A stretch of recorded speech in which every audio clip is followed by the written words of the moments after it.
disinfect all of your tools.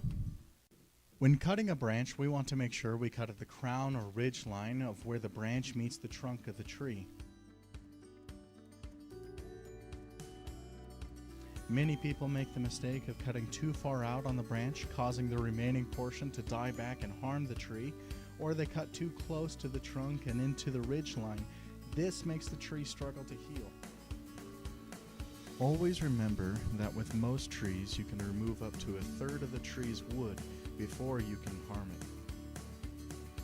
One of the first steps to cutting a fruit tree is to understand what kind of tree it is. If the fruit tree has a pit, like peaches or cherries, it grows on first-year growth, meaning the more you cut, the more fruit you get.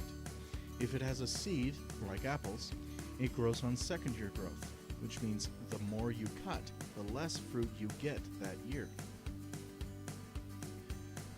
Always closely examine the tree before you start cutting. The first cut should always be to remove any dead or broken branches that you might find.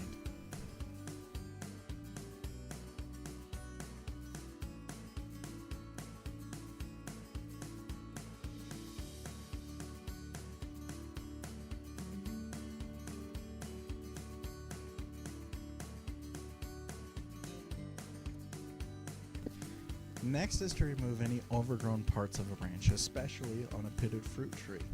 Look at the branch and think of how it will grow throughout the year. We don't want branches to be too close together, since this could cause issues with your fruit's growth and make harvesting them more difficult.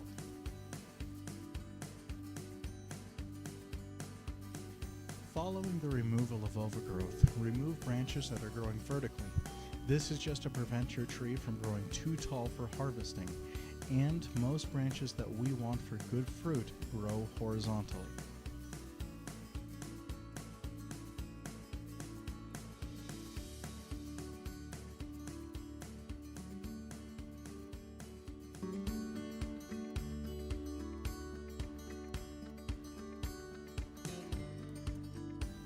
Another great technique for trimming is directional cutting. This is when you cut a branch in such a way that it will grow in a new direction that you want it to grow.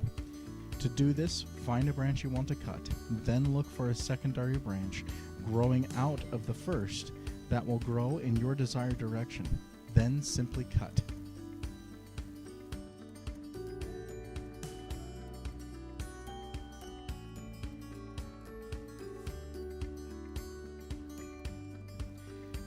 If you do not have a secondary branch that you can cut to, look for a bud pointing in the direction that you want the branch to grow. Then simply cut to the bud like you would the branch. The last thing you need to make sure you do before you're done cutting the tree is to remove any bad cuts or damage that you might have caused while pruning your tree. We at DandyLawns hope that this video was helpful and instructional. Call us for any questions that you might have or advice that you need. And check back with us later for more videos and information throughout the year.